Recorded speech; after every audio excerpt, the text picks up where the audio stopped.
So, welcome today to Michelle Boyaner, who made an excellent film about caring for her mom and for her dad and about the experience of caregiving in America called It's Not a Burden. And I wanted to talk to Michelle about her whole experience, but also about something that I myself and many of you, I'm sure, have thought about, which is how do you capture this?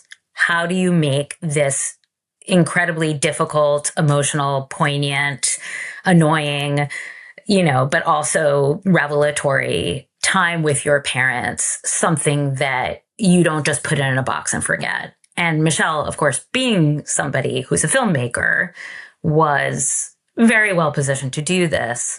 But Michelle, tell me about your process of deciding to make a film about caretaking. Actually, we were on the road with our previous film, and I packed in a trunk a wonderful documentary.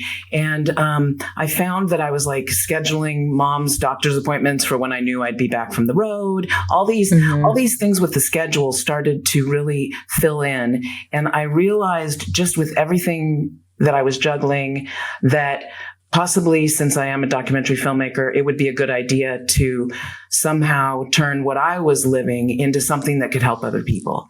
So my mom was just in the beginning stages of some cognitive impairment at the time. And my dad, a wonderful guy, but very independent, but was living kind of in a hoarder situation. So I'm, kind of was the jackpot with both of them and juggling that. And so just put up a little camera in the car and thought, we'll capture things as they're happening. And then when it became pretty clear that what I was experiencing could really help other people, then we determined, yes, we're gonna make this into something that will be real. And so then brought along Barbara, my wife, who's also my cinematographer and editor, and we began filming and capturing all, just everything as it went, so no story plotting, but just as it went. But all along knowing I didn't want to just tell my stories. I wanted to give everyone a way in, which is why we included 20 other families and across the country and all the different ways it looks and so many other people's journeys as well. And your mom is this fascinating character, right? Absolutely. I want you to tell me a little bit about her, but I want to tell people she's got these eyebrows that are Charlie Chaplin-esque in terms of just being able to emote and tell so much just with her eyes and her eyebrows. Indeed, those eyebrows. Which are maybe penciled on. I mean, there's they're almost like little half commas or something. They're often also at different latitudes, but as she's thinking about something. But you also talk, early on about how you both had, or you at least with her, had a difficult relationship. Like, tell me about that. Yeah, well, there was a lot of challenges. And at a certain point in my late teens, my parents divorced and my mom left the family. And my dad and I ended up raising my brothers and sisters. And this is in Southern California. California. And how many brothers and sisters? So many, too many. I mean, but if I had to pick, I couldn't really throw out one of them. So there were a total of 8 of us, and I was second oldest. But many of the kids, wonderful kids, were very young. The youngest was 3 when my mom left, and so I definitely carried a lot of anger and very, like a smorgasbord of feelings for her for a really long time. And it really wasn't until she was at that point where she really had nobody and needed the support that I kind of had to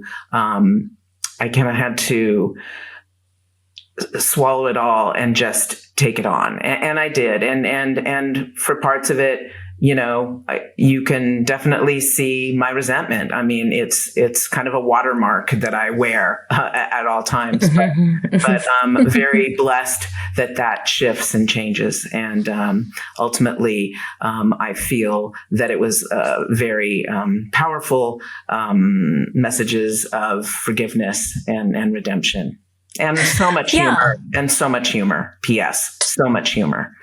Totally. I mean, I did wonder, in addition to all that, because the film definitely does have all that, if you used making this film in some ways as a coping device of having to caretake your mom. I mean, just because of my experience, being a podcaster, I did start recording my mom when she got sick, thinking maybe I'll make a podcast about this. And then I listened back to some of the tape recordings, and I just thought, I can't listen to these. They're too upsetting and disturbing. And it's sort of, I have thought about writing a book about being in the sandwich generation, because I also have young kids and I'm taking care of my mom.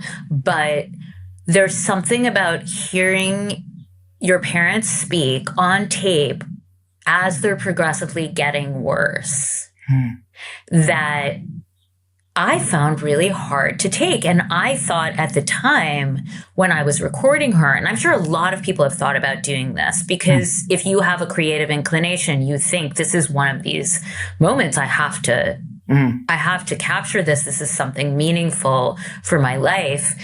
I just wonder if you felt that way, that it helped you get some distance from somebody who you still had a complicated relationship with, even though you were basically her primary caregiver. Yeah. No, what is so interesting is I didn't do it that way at all. I did it with the absolute intent that hopefully what I was living would help other people. I didn't feel it gave me any distance, me personally, at all. Also, I was not looking at any footage or listening to anything the entire time. We looked at nothing until after everything was shot. Wow. So why did you do 100%. that? Why did you do that? So it could be organic. And so that even if it created problems for me in post, that's how it happened. Like, nope, I can't answer that because this, I just absolutely, we just shot everything. And, again, Barbara, my beautiful cinematographer, and is so, where she hides with the camera, you don't even know she's there. And so we actually absolutely 100% most of the time forgot we were even being recorded. So we could just live it. And again, for me, it was all about how can I help other people? How can what I'm going through right now become something that will be medicine for the people? And so that was why, even though I know we focus on my parents' stories, all those other stories that we include were so important to me, and also flaws and all in my story. So you can see my frustration. Nothing's edited to make anybody look any better than they are. And there's definitely me making mistakes all over the place, correcting someone with dementia, for example. I learned after talking to lots of really smart people about what to do and what not to do. So, but my process was completely different. The other is so important. Record it. Keep track of it for yourself. Absolutely do something creative. Create that distance if it's helpful. That wasn't the way I did it, but it's absolutely a wonderful thing to do. We just had a different way of going about it. And so as a practical matter, I mean, a lot of the scenes are you and your mom, maybe in an old Volvo with like old Volvo, independent filmmaker, old Volvos, completely. Yes. Yeah, that was us. And so as a practical matter, you had two small, like what were the cameras? Yeah, we had like a little, well, you're talking to the writer director, not the cinematographer, but like a little camera with some audio that was pretty good. And then everything handheld, everything natural light, everything, we don't want you to know a camera's there, but just forget it's there. And that's really our style. Even in our other films, we just really no lights, as handheld as it can be, or just completely organic to the moment, so that you can be living what you're living and we can just be capturing that. And then it's up to us to find the story later. And your mom, I assume, was down with this from the beginning because she just seems like one of these people who's like, yeah, life comes at Oh you. yeah.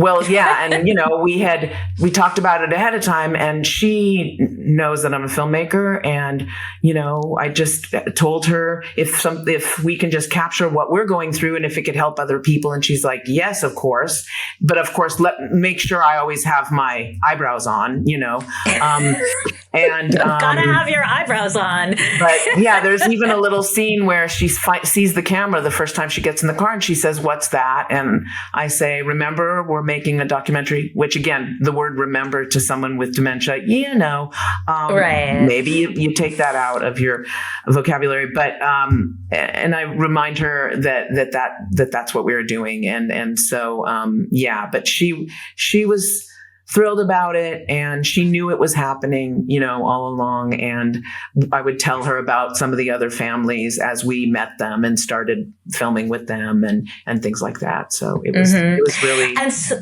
when did the eyebrows were something that came like in midlife like that? Well, Grandma Ray, her mom, always put together, always full like movie star, like 1950s movie star. So, and hair always colored and done, Grandma Ray. And so Mom always did her makeup, but there was a long time in there where I didn't know too much about her. So when that's just how she showed up, and that's just how she did things, So, right. But yeah, she loved her makeup.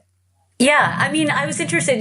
She was raised Jewish, and then she decided to become Mormon. Completely, what? Yeah. Zoink, yeah, that was quite a. You could put that sound effect in. She met a friend, and there was a lot about the Mormon Church that resonated for her. I had a younger brother that passed away at 1 day old, and so the idea of an afterlife and comfort and the things that religion brought for her was something she was seeking. And so, but it definitely, caused some major shakeups. And my dad, was allowing of her, like said, you can do that, but I'm not joining, but many of the kids, it was a great experience for growing up fine, but it did really cause the split of their marriage and right. All the other aftershocks. I mean, one thing that I think is so prevalent in your film, and yet not as much among the people that I know who are going through this, is you sit down with your mom and say, you've been diagnosed with dementia. Let's talk about what you remember. Let's talk about, meaning like you live at this location, right. These are the people in your life.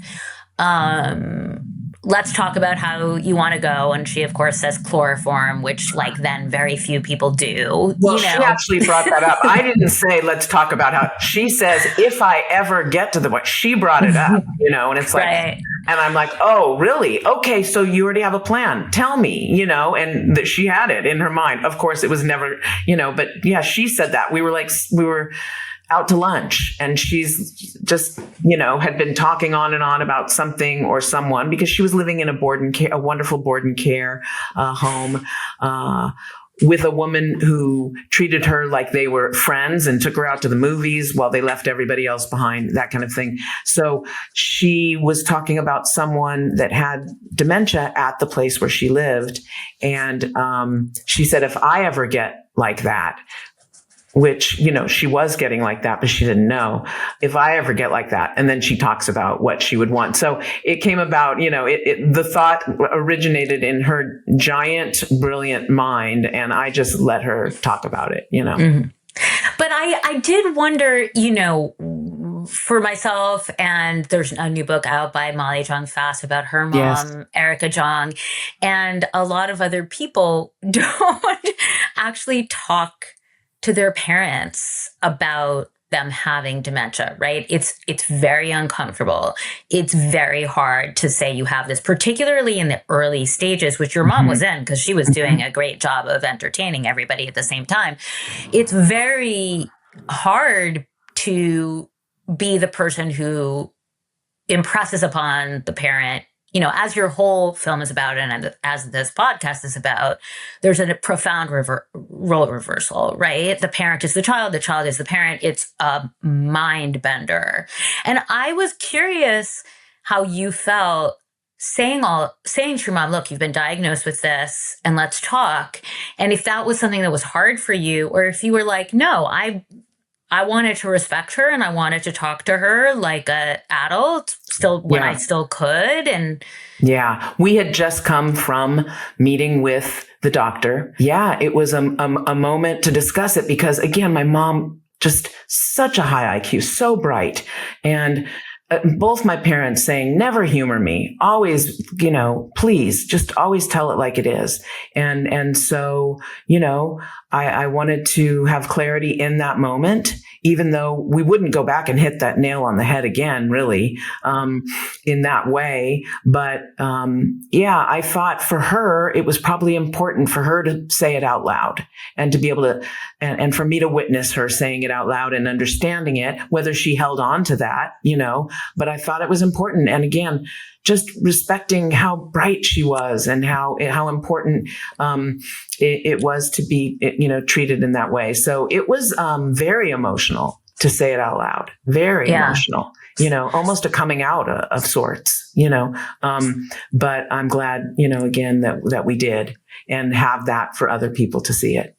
Yeah. I mean, the honesty is really incredible. Like, it's so profound to watch you and your mom, who are both such honest people, as you go through this. I mean, at one point you even have some letters come up when you're telling her, like, are you ready? I'm about to come pick you up. Are you ready? This is the time we said.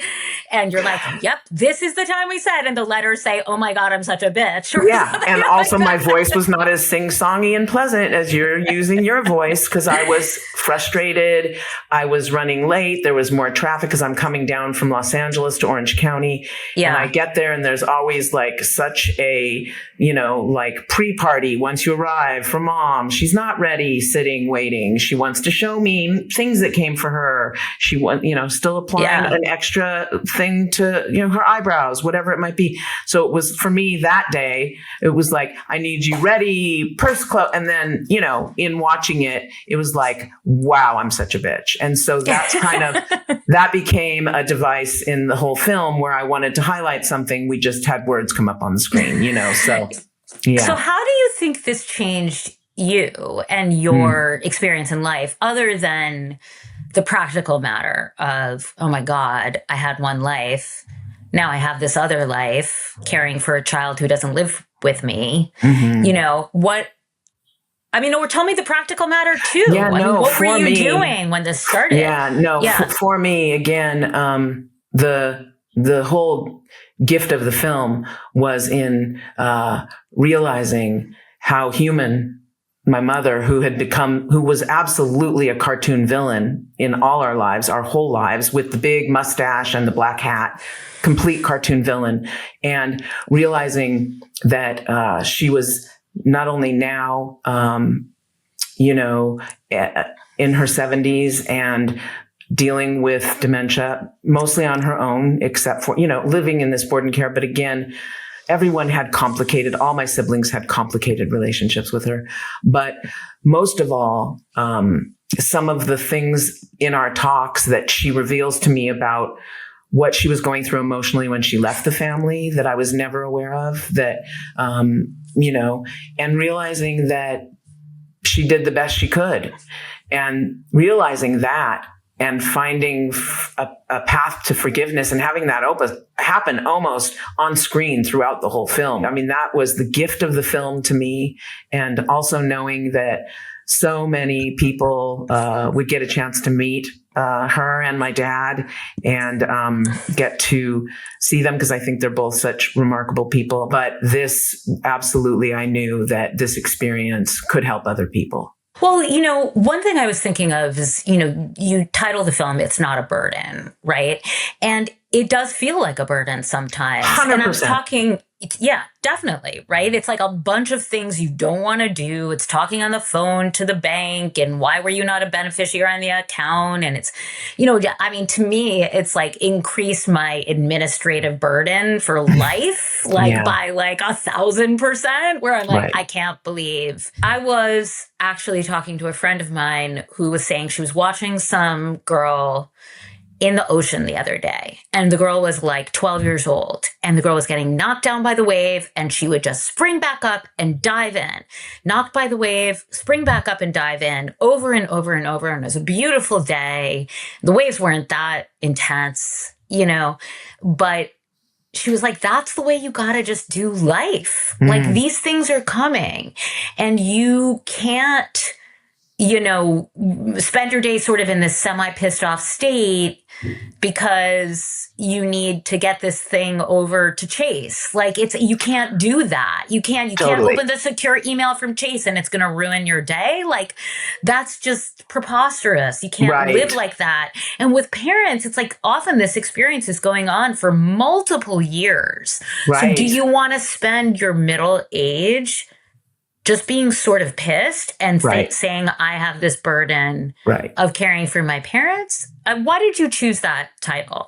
Well, my dad actually, who was never and has never been a burden. He is absolutely like, I will fight anyone to the death that he is the world's greatest father. Despite the hoarding. But that's just because he wants to keep it close. He wants more. He had lost everything as a child. And so, that's the most loving, the most loving man. My father was a hoarder. I mean, not a hoarder to the degree of your father. Yeah. But my father did his POV was like, you could have all these things because you might need this tool from 1979 and you might need that exact drill bit from 1979. So why would I not keep it here? Right. And same, to lose everything, then you always think, I want to have extras in case someone comes and takes them, or most of them. But he had said to me one day, like, I don't want to be a burden. And I said to him, Dad, you're not a burden. You are absolutely not. But the truth of the matter is, of course, it can feel that way. And of course, it can be overwhelming. But at the same time, you have to pace yourself. You have to pace yourself because you are given so many opportunities to react to situations that are out of your hands. You cannot always be reacting as Shirley MacLaine at the nurse's station in terms of endearment. You can't always be at that level. It has to sometimes be taking it down several levels, and you have to pace yourself. And, when you're on hold and that hold music, and we almost did a montage of different hold musics in the film because you spend so much time advocating and on hold, making appointments, trying to get a hold of. So all in those moments that are such, it's like ripe for bubbling over with frustration because those are moments you can't get back to do things for your own life. It's just about breathing and pacing yourself. And then unfortunately, sometimes taking it out on the wrong person because, it just all, fell apart in that moment. Doing the best you can to not do that again. But, Right. But it's like, it's like showing up at your mom's apartment and she's like, let's do a round of shots before we go out. And you're like, Mom, I have like 16 things to do and I have an edit on this other film and I'm meeting somebody for dinner. Like, what are you doing? And like, you have to also be really nice to your mom, which is, I mean, I can see now how these elder abuse situations careen out of control when people are stuck at home. And one thing that you might be interested in knowing, and that I was very interested in to know, is that Seth Rogen and his wife, Lauren, her mom had early onset Alzheimer's, and they have created this fantastic charity called Hilarity for Charity. This is what she's devoted. Lauren has obviously devoted herself to it. Seth has obviously done very well in the movie business, but he's right there with her. And one of the programs, it looks to me like they're running, is a subsidy, a financial subsidy for people who are caretakers for their parents to get some respite. And they will give you, let's call it a month of care from an agency that I think they have pre-approved for you to go do some things you need to do. So if you're living with your parent and you think this would be helpful, you should check out I think it's hilarity, for charity.com. That's amazing. Look on People there. should check that out for sure. Yeah. And I'll put it in the show notes as well, because that could be so incredible, right? Because being home, I mean, you and I are both describing, she was living in a care home. My mom is at home and she has an aide. We're the sort of primary caregiver, but somebody else is doing some of the day to day, right? Correct. But to also do the day to day is like mind boggling. To do the day to day plus the hold music, you know? That's why we show in our film. That's why I wanted to show people where all the different ways it looks. Yeah, I mean, we have a wonderful family, Rabbi Michelle, Temple Israel, Hollywood, and her wonderful mom was in a very high-end assisted living in Beverly Hills. And then you have completely opposite of, a family in a trailer, or a family, where they're right in a confined space and doing all the, in it with no respite, So that's why it was important to me to not just, again, show our situations, but show as many as we could. So many people could see themselves in it, and finding out the resources. That's so important for people to seek the resources. I mean, we're so lucky to have the internet now, that we can look up and find those resources. And there are resources for people. And that's so important to seek the help, that's available. So, yeah, but it's hard because you get in a routine, and then sometimes there's multiple siblings who say, let's do it this way, let's do it that way. You don't want to bring another person in. But I mean, I do want to say with my mom, this is a trick that somebody told me for podcasting, because I have a little bit of like a sort of declarative, brassy voice. And with podcasting, as you know, when you do public speaking, whether you're on TV or whatever, the number one thing is likability. So you always want to be likable. And particularly as a woman, you would like to be somebody who has a bit of a lilt to your voice. But not necessarily a lilt, but I've had to try to like pull back my voice a little bit. And a really experienced producer said to me, here's a trick. When you're talking, think about who you're talking to, somebody who you wouldn't want to speak with anything but this sort of sweet or somewhat slightly more dulcet tone. And I really imagine, my daughter is 13 and one of her very close friends who's just this sort of wise behind her years, really, really curious about what I have to say. She is also a storyteller. So she's interested in podcasts and sort of writing and stuff like that. So she and I talk. I'm like, you seem so great. And I'm trying to explain to her, hey, I would help you if you wanted to make a podcast someday. You could decide what it was about. And I have used that trick with my mom, where I have thought to myself, I also have complicated feelings towards my mom. Everybody sort of does, even if they don't have an extreme, story like yours, where she was not present for part of your childhood. Sort of imagining okay, this is not somebody, I can't be this irritated if I just think about this girl. Don't be irritated that, she's going in the wrong room when you said, let's go in the bedroom. And now she's halfway down the hallway. That's not right. It's not a place to be where are you going? Right. But no, it's hard. And I even say in the film that sometimes I would treat her like she was somebody else's mom, so that I could have that layer of kindness that wasn't coming to me, that wasn't flowing, and I would remind myself, how would you speak to Esther, Maxine's mom, who's in the film? How would you speak to Mim, different moms that were in my life? So I did use a little bit of a trick to trick myself in my interactions with her, because again, for me, it was for any of us, but how would you want it to go if that was the last time you ever talked to that person?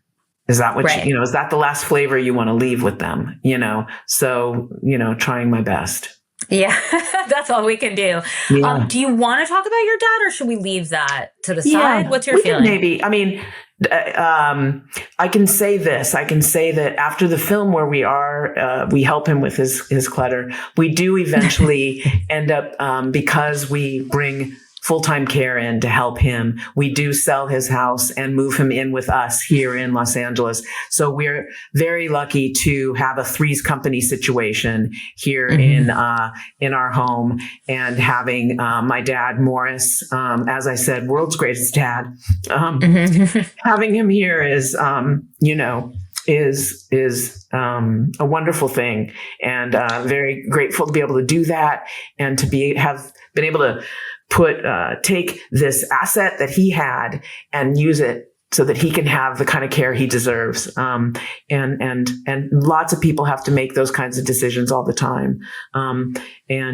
We're so fortunate that he worked so hard. He worked 2 jobs his whole life, taking care of such a large family, and he should just absolutely have everything he wants and be just treated with the most kindness and, ice cream at every meal. So yeah, we are lucky to have him here now. In this very moment, unfortunately, he is quite ill and has just started hospice here in our home. Yeah, I'm so sorry to hear that. I'm sorry to hear that. Yeah, thank you. Yeah. But to be able to be with him, and as I said, to be able to do for him what he did for all his children, our whole lives, is an opportunity. It's. I understand aging. I get it, but literally for some reason I thought he'd live forever. I'm not sure. I thought possibly it was in, the instruction, in the thing that came in the box when Morris Boyaner was born, was like that there was a lifetime guarantee that he'd be with us forever. And so, so I'm caught off guard as somebody who has made a film about aging parents, that my dad, is in this situation. But again, so grateful to be able to have him here. So yeah, you never know when that's going to happen. No, right? it came out of nowhere. Yeah. And I'm glad that he can have hospice at your home, and that you have been able to, it sounds like you had a much more easy relationship with him than your mom. Yeah. Well, we were more partners than father-daughter because we raised my brothers and sisters. So it was like a really super hybrid-y relationship of confidant and, dad of my childhood, but more like team, co-coaches, for most of my life. So it is, very on many levels, many levels. Yeah. So yeah, but I think going through a process of grieving for a parent who you had that kind of close relationship with is so different than the other one, but also very similar. And it's all coming for us. Like this is where we're all ending up. And that's, of course, the thing you learn when you're taking care of your parents is that this is a finite life, and it makes you reevaluate it, and it makes you reevaluate what you also think is important, right? And for you, taking care of your dad with your partner, using those funds that he had to, as somebody said to me, like, and look, not everybody's in that situation, right? A lot of people are not. Although you can get pretty good care on Medicaid if you push and push and push. You got to just really push and push and push. But, somebody said to me, that's what the money's for. It's not necessarily it would be really nice if it was for your kids' college, but we have a situation in this country where you can work your whole life and spend all of your money on your last years. Yeah. And that is the way it is. And it's your money, and you deserve to spend it. Right. Or have your children spend it on you. Right. Yeah, absolutely. Absolutely. So, and, we're so lucky to have totally the top shelf of caregivers with the most kindness and the most skill, and that are his friends. He feels that they're his best friends, which is wonderful. And same as my mom, where she was this wonderful woman, Stella, who, loved my mom, and they were friends. And, that's not always the case. And sometimes you go to some of these places, when we were filming in different locations, and There's a lot of loneliness. You see a lot of loneliness. You wonder if anybody visits these other people, and so understanding that people that are anywhere, whether they're in their own homes and experiencing loneliness, sometimes if you're their only call, and you're carving out that time at the end of your long day and you're exhausted, but like if there's a way to do like a quick self-adjust, knowing, wow, this call might be their only contact they had today.